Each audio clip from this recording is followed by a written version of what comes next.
Hello class, welcome to Mr. Martin and Mr. Walters part 6 of Imperialism, the flipped classroom unit, and today we will be focusing on China and Japan.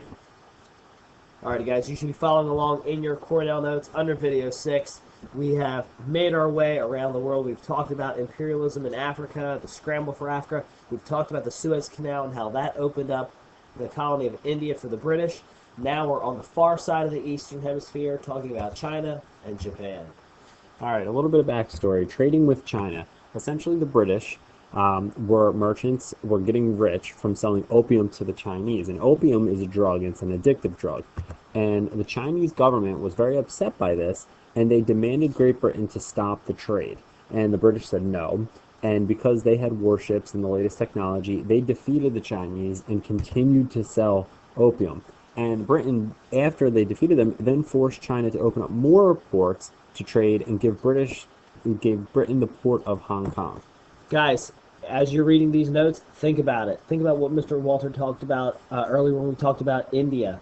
Okay, this is the same thing that the British did with the sepoys. They're doing again with the Chinese. They're coming into another country. They're not respecting their customs, traditions, and culture, and they're trying to force Western culture onto a foreign land. Total disrespect. And this also, again, they're getting very wealthy off of this with trade agreements that definitely benefit the British over these other countries. So then we get to specifically the Opium War. The Opium War, again, opium was a habit-forming drug that the British sold in great quantities to the Chinese. And when the British refused to stop selling the drug, the Chinese government went to war with Great Britain, and China was defeated. And I just want to mention, it's not the Chinese people wanted to keep buying the drug, but the Chinese government realized how bad this was for their people, and they're the ones that had started this stuff. All right, that takes us to the Boxer Rebellion. Don't think it's a bunch of boxers fighting in a ring that have a rebellion. No. The Boxers were a nationalistic society.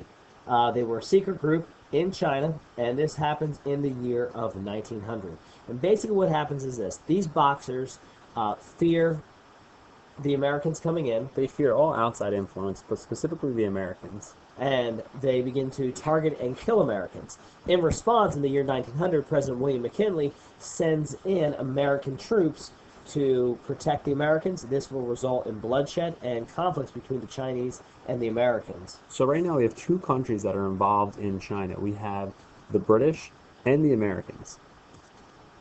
All right, and these are a couple graphics showing you guys the Boxer Rebellion in 1900.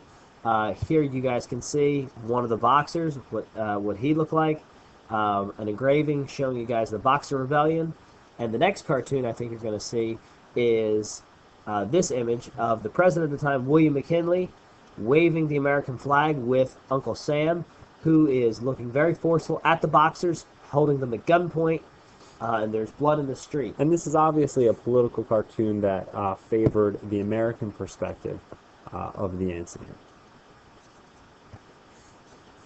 Okay, Japanese versus China.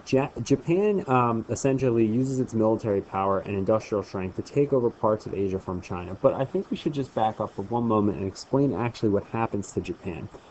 Japan practiced what is known as isolationism for the longest time, which meant that nobody was allowed in and nobody was allowed out. And it was actually an American by the name of Commodore Matthew Perry who came into Japan, opened them up, and said, you know, you're going to start trading with the rest of the world.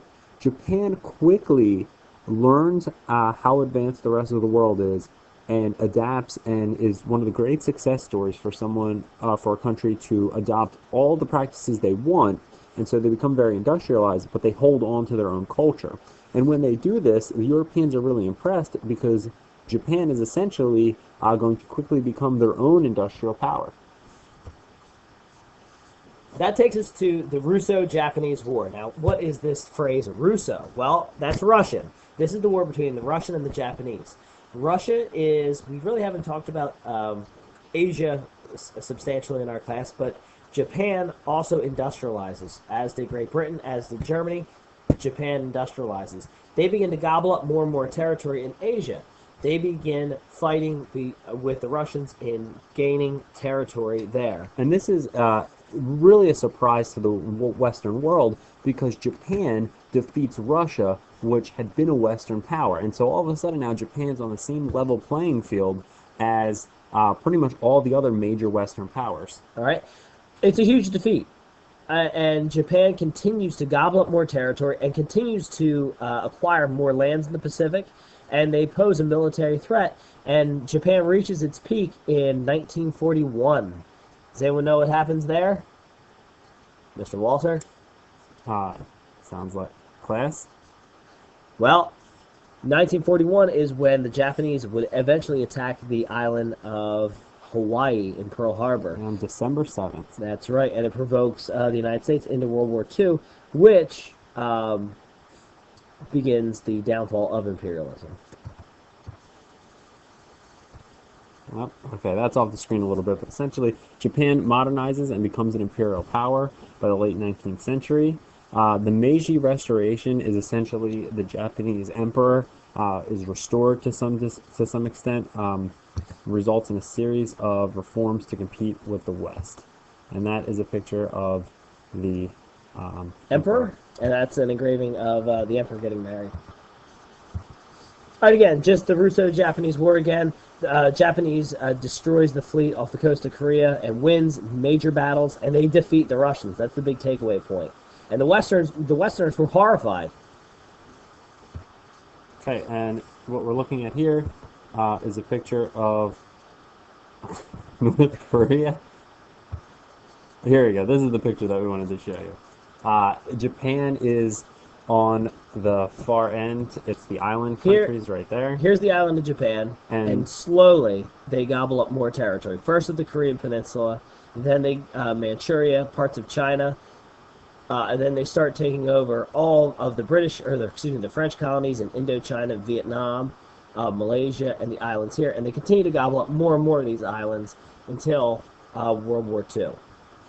All right, class, that's the end of this series.